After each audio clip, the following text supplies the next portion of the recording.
A ship in a harbor is safe, but that's not what ships are built for. Sometimes life can be scary, overwhelming, and feel like too much to handle alone. We are here to help. Hi, I'm Katie Goodrich.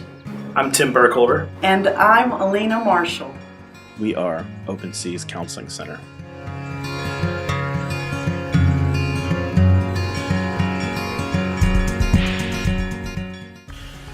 I think counselling is generally viewed in a negative light in the UK. I don't think the general public differentiate between what an American would mean by the word counselling and the psychiatric treatment of mental illness. And consequently, English people would rarely consider themselves in need of counselling. They would generally avoid admitting to themselves or to others that they have anything wrong with them, and they would see counselling as an admission of that, and therefore would avoid it. I think one of the perceptions in my congregation, and something I think I've seen in my experience of churches in England as a whole, is this idea that we're very familiar with the fact that we're sinners, and we're used to thinking about ways in which we are sinners and commit sin ourselves, but we're not used to the concept of the idea that we've also been sinned against.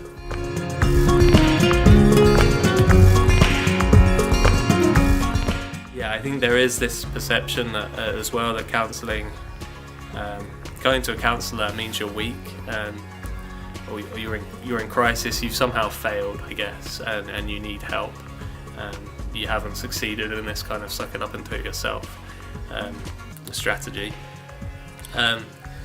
I mean, I think I'd say the reality is we are all weak, we are all broken, and that's what the gospel's all about, in many ways. And so the act of admitting that, if you like, and of going to counselling and of seeking help in that way is a sign of health. It's a sign of a weakness which is really strength.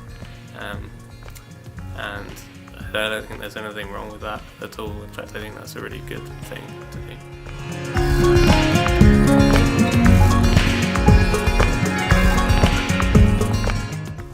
And that could be a whole range of things across the spectrum, from very serious things, like serious patterns of abuse in the past, which people just have had no opportunity to, or haven't wanted to dig into through counselling. Through to things which I guess most people would think were pretty trivial.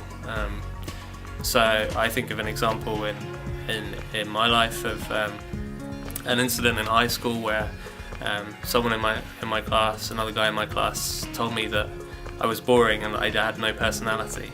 And the fact that I can still remember that today vividly, and that I believe that truth and lived out of it, and that's shaped me in many ways and created patterns in my life which I still am gripped by and live out of today.